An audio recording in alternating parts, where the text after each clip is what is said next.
Konoha se aproxima do seu momento mais difícil e está ameaçada. É fato que o mangá de Boruto no último capítulo atingiu um nível completamente diferente, surpreendendo a todos e fazendo até quem não é fã acompanhar minimamente a história. O fato do Boruto ter perdido tudo de mais importante para ele, tendo a sua vida trocada com a do Kawaki, deixa aquele sentimento de injustiça e de qual será o próximo passo do Boruto. E enquanto todos teorizam sobre o futuro, muitos se esquecem que tem um personagem ali no canto, só esperando o momento certo para se movimentar, tendo preparado um exército com mais de 1000 seres que foram feitos a partir do 10 caudas. E esse personagem é o Koji, é claro. Afinal, qual será o futuro dele? O Koji foi afetado por esse jutsu da Eida? Bom, de fato, o Koji é um ponto de interrogação na trama já há algum tempo. Primeiro, achávamos que com ele retirando os seus limitadores, não iria ter para mais ninguém. Afinal, o próprio personagem falava constantemente disso e a própria obra tentava passar essa ameaça que era o verdadeiro poder do Koji. E aí, quando ele finalmente consegue retirar esses tais limitadores, o Koji leva uma surra pro Daemon,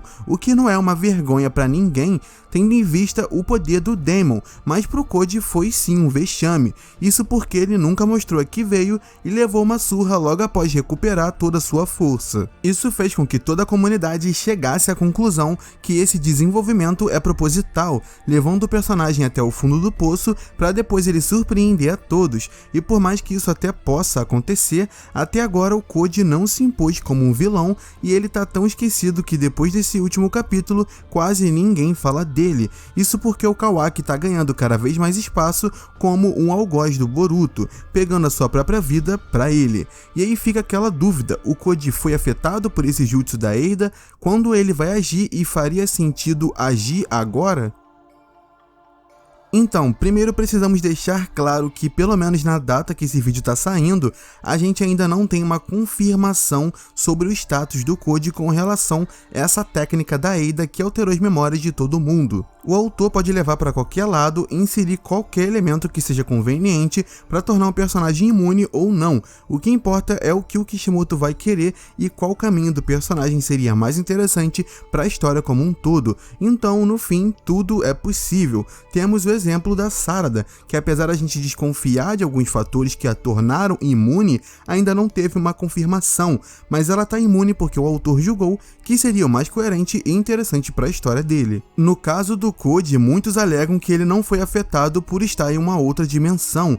No caso, ele tá lá naquela dimensão do mural dos Otsutsuki, o que faria com que o poder da Eida não chegasse até lá. E sim, isso até é um bom argumento, afinal, o poder da Eida, teoricamente, só afetaria quem estivesse ali no planeta ou no espaço da dimensão em que todos se encontram. No entanto, tem um pequeno ponto no meio disso tudo que pode fazer com que o Koji tenha sido afetado sim. Isso porque quando a Eida usa a sua onipotência realizando o desejo do Kawaki, a gente vê uma grande explosão que pega todo o planeta. E nessa explosão de energia é nítido o símbolo do Sharingan, mais de uma vez, além de que os olhos da Eida ficaram destacados, como se o Sharingan estivesse sendo usado.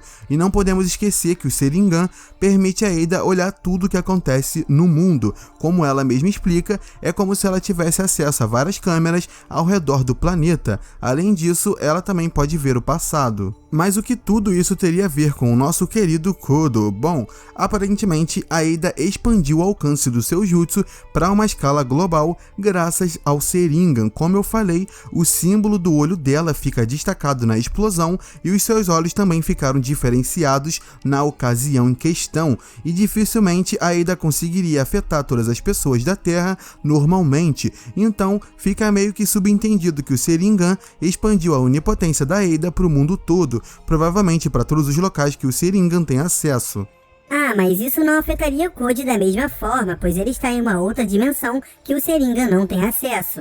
Será? No capítulo 76 do mangá, a Eida descreve exatamente o que o Code está fazendo nessa outra dimensão, criando um exército de Minijubes, ou seja, o Sharingan tem acesso a essa dimensão, e se de fato a Eida expandiu a técnica com o Doujutsu para pegar todos os locais possíveis e não deixar ninguém escapar, para não ser uma ameaça a essa realidade, o Code também seria afetado porque o Sharingan tem acesso a essa dimensão, e eu também acho muito difícil que a própria Eida deixasse o Code de fora, que quer justamente se vingar do Kawaki e ela sabe disso, então a Eida jamais deixaria o Code imune tendo acesso aonde ele tá com o Sharingan. E pelo que ficou claro, todas as pessoas que foram pegas pelo fascínio da Eida foram afetadas pelo Jutsu. Além do Code não ter sido mencionado pelo Momoshiki como imune, a Sumire é a única dúvida, pois ela também é imune ao fascínio, isso já foi deixado claro, mas não foi citada como uma imune pelo Momoshiki. De qualquer forma, as chances do Code ter sido afetada são consideráveis.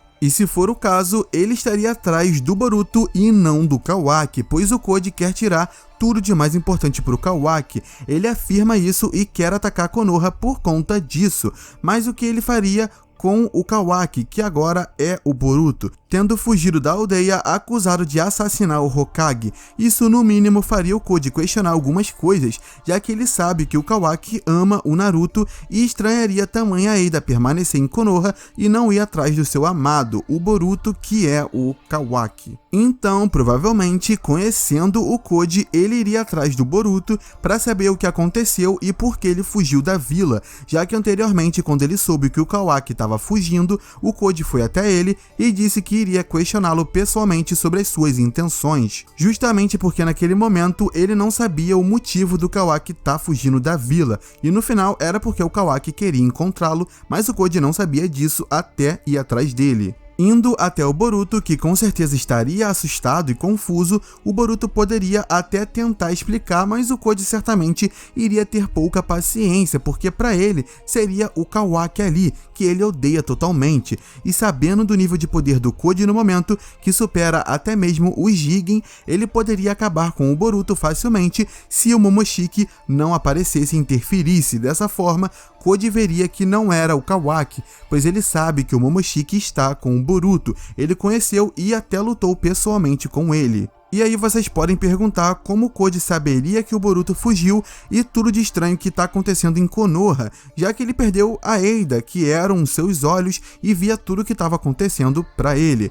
Simples, os Minijubes, ou garras sujas, que é meio que o termo que eles ganharam. Não se esqueçam que, embora o Code contasse com a ajuda da Eida anteriormente para ter os seus olhos, ele tem esses seres agora, que conseguem transitar pelas marcas de garra, e o Code consegue até mesmo ver através deles, ou seja, esses caras podem ser os olhos do Code, como ele mesmo mostrou há vários capítulos atrás, o que significa que é certo que o Code tem como principal objetivo agora atacar Konoha, vai enviar pelo menos um desses seres até a vila para ver o que está acontecendo, pois ele disse ao Bug no capítulo 77 que não pode atacar a vila por causa da Eida, já que assim não seria uma surpresa. Mas em meio a toda essa confusão, o Code pode enviar pelo menos um desses seres para a vila, já que as suas marcas estão ao redor de Konoha, e mesmo que o Shikamaru tenha mandado o Kawaki diminuir todas elas, o Code certamente tem algumas escondidas que ninguém detectou, talvez até mais distante da aldeia, como lá na Batalha da Floresta, onde ele perseguiu o Kawaki. Na ocasião, ele tinha transitado para uma marca de garra que ninguém ainda tinha encontrado. Então seria possível ele não ir diretamente até lá e mandar os seus seres do Jube para serem os seus olhos, ficando sentadinho na outra dimensão e vendo o que tá rolando, podendo até mesmo, quem sabe, ver o próprio Boruto fugindo. Claro que a gente sabe que a Eida pode ver o Code e avisar ao Kawaki que ele enviou o Minijube para espionar, mas aqui tem duas coisas importantes que a gente tem que considerar. Primeiro, mesmo que o Kawaki fosse até esse Minijube para tentar eliminá-lo, ainda assim o Code conseguiria ver o suficiente do que está acontecendo na aldeia. Fora que ele pode mandar quantos Minijube quiser, porque tem mais de 1000, fora os que estão sendo guardados. Além disso, não sabemos o efeito do fascínio da Eida nesses seres. que são parte do Jubi que não tem sentimentos. Como a própria Kurama explica, o Jubi lá da guerra era desprovido de sentimentos, tendo uma força imensurável e que a sua energia era o próprio planeta. Claro que sabemos que esse Jubi do Ishiki não é o mesmo da guerra e o próprio Amado fala sobre isso, mas ainda assim, com certeza esse Jubi não tem qualquer sentimento. Então o Koji pode se dar ao luxo de mandar contra os seres quiser, sem ser afetado pela Eida teoricamente, já que ele está em outra dimensão. E a segunda coisa é que poucos levam em conta a possibilidade do Sharingan da Eida após essa técnica ficar enfraquecido por um certo tempo. Isso é algo comum na franquia de Naruto e o Kishimoto adora deixar doujutsus desativados após um grande uso por um certo tempo, além de que o Sharingan da Eida ficou branco quando ela usou a habilidade, tendo normalizado depois, mas ainda assim, quem sabe ele não foi afetado por um certo tempo, podendo limitar o poder da Eida por um período. Poderia ser uma saída o Sharingan da Eida não conseguir ver nada por um tempo, facilitando até a fuga do Boruto, que poderia ficar fora do alcance dela, mas eu sei que é uma possibilidade bem fraca. Enfim, conseguindo ver por esses seres que podem espionar o que ele quiser, Koji pode ir atrás do Boruto e decidir o que fazer, já que se ele se der conta do que a Eida fez, ele pode pensar numa maneira de tirar proveito disso, já que ele saberia que o Kawaki ainda tem Konoha para ser tirada dele, além dessa preciosa realidade em que ele se encontra no momento. Mas Koji ainda precisa lidar com a Eida e com o Daemon, apesar dele ter essa vantagem de atacar de longe, apenas controlando esses seres e vendo por eles, mas o Koji quer se tornar um Otsutsuki e a única forma dele conseguir ser imune ao fascínio da Eida e a essa onipotência, pois a Eida pode usar novamente, é se tornando um Otsutsuki, pois o próprio Momoshiki afirma que um Otsutsuki é imune à onipotência, então ele não pode desistir do seu plano de obter um fruto de chakra. Aliás, não podemos também desconsiderar a possibilidade do Koji se aliar ao Momoshiki, pois se o Koji conseguir ver o que está rolando em Konoha, graças aos seus seres, e for atrás do Boruto para tirar satisfação, o Momoshiki poderia acabar aparecendo, não só porque o Momoshiki disse que não vai mais permitir que o Boruto morra, protegendo ele de qualquer situação em que ele julgue que o Boruto corra risco de vida, pois ele também sabe que o Koji quer o Boruto como sacrifício, mas porque o Momoshiki disse que após o Boruto perder tudo, ele iria fugir, se desesperar e perder a vontade de viver, e seria nesse momento que o Momoshiki pegaria o seu corpo. Eu inclusive falo disso num outro vídeo, e que o Boruto, após perder tudo e fugir, deve ter o seu corpo dominado pelo Momoshiki por um certo tempo, por ser parte da profecia e tocar o terror mundo ninja fora, fazendo então todas as nações se preocupar ainda mais, adentrando muito no caminho da escuridão e fazendo todos acharem que o Kawaki é um grande herói e que foi injustiçado por perder os seus pais para esse garoto. Com isso, Koji poderia fazer um acordo com o Momoshiki, que seria o Borushiki no caso, querendo a sua ajuda para se vingar de Konoha, destruindo tudo, até porque pelo Borushiki ser imune a Eida, ele poderia derrotá-la facilmente, além de que o Otsutsuki adoraria destruir a vila, pois ele faria todos os amigos do Boruto odiarem ainda mais, pois essa é a sua intenção, fazer o Boruto se isolar ainda mais. Imagina um Boruto dominado pelo Momo atacando Konoha, só iria fazer com que ele fosse pintado ainda mais de vilão, o que quando o Boruto soubesse, faria com que o garoto se desesperasse ainda mais. E não se enganem, Momoshiki sabe fazer acordos que o dão algum benefício, já tendo feito um inclusive com o Koji, mesmo que ele não respeite a escória da cara como ele mesmo chama. O Koji conseguiria sua vingança e o Momoshiki mancharia ainda mais a imagem do Boruto, a tornando irreversível, tirando tudo que ele tem de vez, matando até alguns companheiros, fazendo uma guerra na vila. O próprio Momoshiki diz que será um espetáculo o momento que o Boruto perderia tudo, e apesar de que isso já aconteceu, e se tudo ainda fosse piorar. De qualquer forma, mesmo que rolasse um acordo entre esses dois, seria temporário, até porque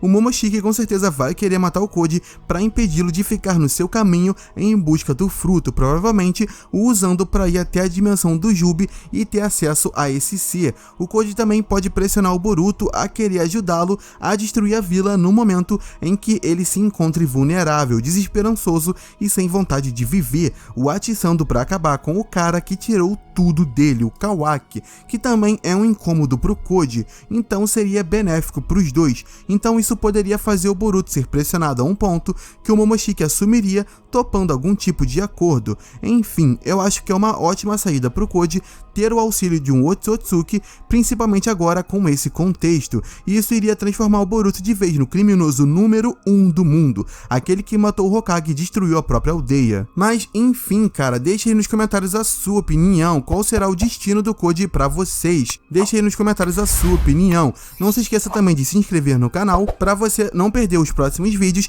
e deixa o like pra ajudar no engajamento. É isso, valeu pra quem assistiu até aqui, falou!